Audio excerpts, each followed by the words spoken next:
महाभारत भारत का गौरवशाली इतिहास। हम कथा सुनाते पांडव सकल महान की। यह महाभारत है पुण्य कथा श्री भगवान की। जम्बू दीपे भरतखंडे आर्यावर्ते भारतवर्षे एक नगरी है विख्यात हस्तिनापुर नाम की। यह जन्मभूमि है पांडव सकल महान की। यह महाभारत है पुण्य कथा श्री भगवान की।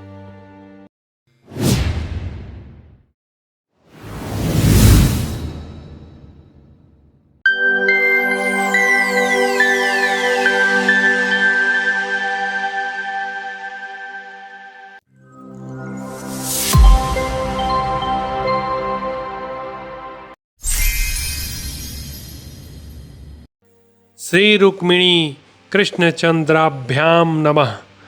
महाभारत भारत का गौरवशाली इतिहास। द्रोण पर्व। द्रोण पर्व, अभिमन्यु युद्ध कौशल पर्व। अध्याय 40। अभिमन्यु के द्वारा दुशासन और कर्ण की पराजय। संजय कहते हैं, राजन, तदंतर उन दोनों पुरुष सिंहों में घोर युद्ध होने लगा। उस समय शत्रुवीरों का संहार करने वाले महाबाहु सुभद्रा कुमार ने बड़ी फुर्ती के साथ दुशासन के बाण सहित धनुष को काट गिराया और उसे अपने भयंकर बाणों द्वारा सब ओर से क्षत-विक्षत कर दिया। इसके बाद बुद्धिमान अभिमन्यु किंचित मुस्कराकर सामने विपक्ष में खड़े हुए दुशासन से, जिसका शरीर बाणों से अत्यंत घायल हो गया था, इस प्रकार कहा। बड़े सौभाग्य की बात है कि आज मैं युद्ध में सामने आए हुए और अपने को शूरवीर मानने वाले तुझ अभिमानी, निष्ठुर, धर्मत्यागी और दूसरों की निंदा में तत्पर रहने वाले शत्रु को प्रत्यक्ष देख रहा हूं। ओ मूर्ख, तूने द्यूत क्रीड़ा में विजय पाने से उन्मत्त होकर सभा में राजा धृतराष्ट्र के सुनते हुए जो अपने निष्ठुर वचनों द्वारा धर्मराज युधिष्ठिर को कुपित किया था और शकुनि के आत्मबल जुए में छल कपट का आश्रय लेकर जो भीमसेन के प्रति बहुत सी अंटसंट बातें कही थीं, इससे उन महात्मा धर्मराज को जो क्रोध हुआ, उसी का यह फल है कि तुझे आज यह दुर्दिन प्राप्त हुआ है। दूसरों के धन का अपहरण, क्रोध, अशांति, लोभ, ज्ञानलोप, द्रोह, दुस्साहसपूर्ण बर्ताव तथा मेरे उग्र धनुर्धर पितरों के राज्य का अपहरण, इन सभी बुराइयों के फलस्वरूप उन महात्मा पांडवों के क्रोध से तुझे आज यह बुरा दिन प्राप्त हुआ है। दुर्मते, तू अपने उस अधर्म का भयंकर फल प्राप्त कर आज मैं सारी सेनाओं के देखते देखते अपने बाणों द्वारा तुझे दंड दूंगा। आज मैं युद्ध में उन महात्मा पितरों के उस क्रोध का बदला चुकाकर उऋण हो जाऊंगा। कुरुकुल कलंक, आज रोष में भरी हुई माता कृष्णा तथा पितृतुल्य ताऊ भीमसेन का अभीष्ट मनोरथ पूर्ण करके इस युद्ध में उनके ऋण से उऋण हो जाऊंगा। यदि तू युद्ध छोड़कर भाग नहीं जाएगा तो आज मेरे हाथ से जीवित नहीं छूट सकेगा। ऐसा कहकर शत्रुवीरों का नाश करने वाले महाबाहु अभिमन्यु ने काल, अग्नि और वायु के समान तेजस्वी बाण का संधान किया, जो दुशासन के प्राण लेने में समर्थ था। वह बाण तुरंत ही उसके वक्षस्थल पर पहुंचकर उसके गले की हंसली को विदीर्ण करता हुआ पंख सहित भीतर घुस गया, मानो कोई सर्प बांबी में समा गया हो। तत्पश्चात अभिमन्यु ने दुशासन को 25 बाण और मारे। धनुष को कान तक खींचकर चलाए हुए उन बाणों द्वारा, जिनका स्पर्श अग्नि के समान दाहक था, गहरी चोट खाकर दुशासन व्यथित हो रथ की बैठक में बैठ गया। महाराज, उस समय उसे भारी मूर्छा आ गई। तब अभिमन्यु के बाणों से पीड़ित एवं अचेत हुए दुशासन को सारथी बड़ी उतावली के साथ युद्ध स्थल से बाहर हटा ले गया। उस समय पांडव पांचों द्रौपदी कुमार, राजा विराट, पांचाल और केकय दुशासन को पराजित हुआ देख जोर जोर से सिंहनाद करने लगे। पांडवों के सैनिक वहां हर्ष में भरकर नाना प्रकार के सभी रणवाद्य बजाने लगे और मुस्कराते हुए वे सुभद्रा कुमार का पराक्रम देखने लगे। घमंड में भरे हुए अपने कट्टर शत्रु को पराजित हुआ देख अपनी ध्वजाओं के अग्रभाग में धर्म, वायु, इंद्र और अश्विनी कुमारों की प्रतिमा धारण करने वाले महारथी द्रौपदी कुमार, सात्यकी, चेकितान, धृष्टद्युम्न, शिखंडी, केकय राजकुमार, धृष्टकेतु, मत्स्य, पांचाल, सृजय तथा युधिष्ठिर आदि पांडव बड़े हर्ष के साथ उतावले होकर द्रोणाचार्य के व्यू का भेदन करने की इच्छा से उस पर टूट पड़े।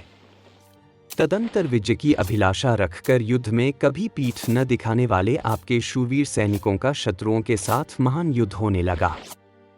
महाराज, जब इस प्रकार अत्यंत भयंकर संग्राम हो रहा था, उस समय दुर्योधन ने राधा पुत्र कर्ण से यूं कहा। कर्ण, देखो, वीर दुःशासन सूर्य के समान शत्रु सैनिकों को संतप्त करता हुआ युद्ध में उन्हें मार रहा था। इसी अवस्था में वह अभिमन्यु के वश में पड़ गया है।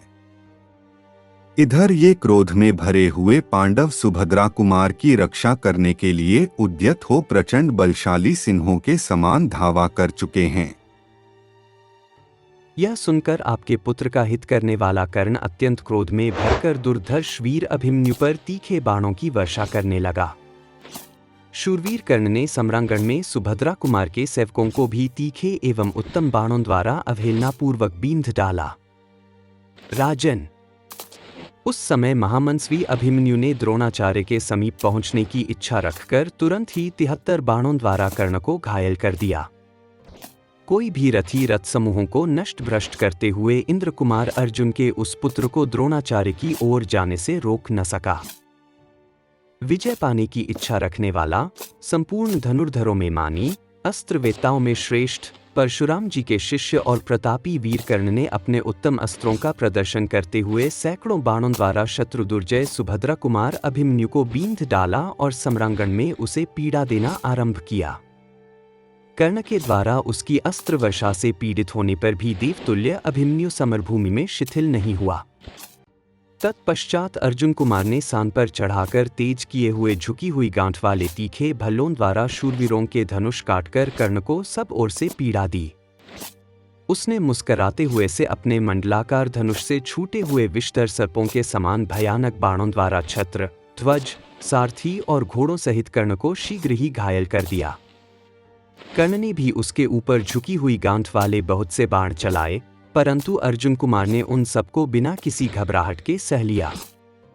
तदंतर 2 ही घड़ी में पराक्रमी वीर अभिमन्यु ने एक बाण मारकर कर्ण के ध्वज सहित धनुष को पृथ्वी पर काट गिराया। कर्ण को संकट में पड़ा देख उसका छोटा भाई सुदृढ़ धनुष हाथ में लेकर तुरंत ही सुभद्रा कुमार का सामना करने के लिए आ पहुंचा। उस समय कुंती के सभी पुत्र और उनके अनुगामी सैनिक जोर जोर से गर्जने, बाजे बजाने और अभिमन्यु की भूरी भूरी प्रशंसा करने लगे।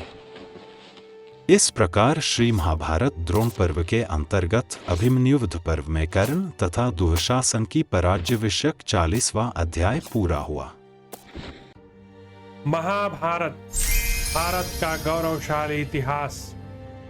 हम कथा सुनाते पांडव सकल महान की, यह महाभारत है पुण्य कथा श्री भगवान की। जम्बू दीपे भरतखंडे आर्यावर्ते भारतवर्षे, एक नगरी है विख्यात हस्तिनापुर नाम की। यह जन्मभूमि है पांडव सकल महान की, यह महाभारत है पुण्य कथा श्री भगवान की।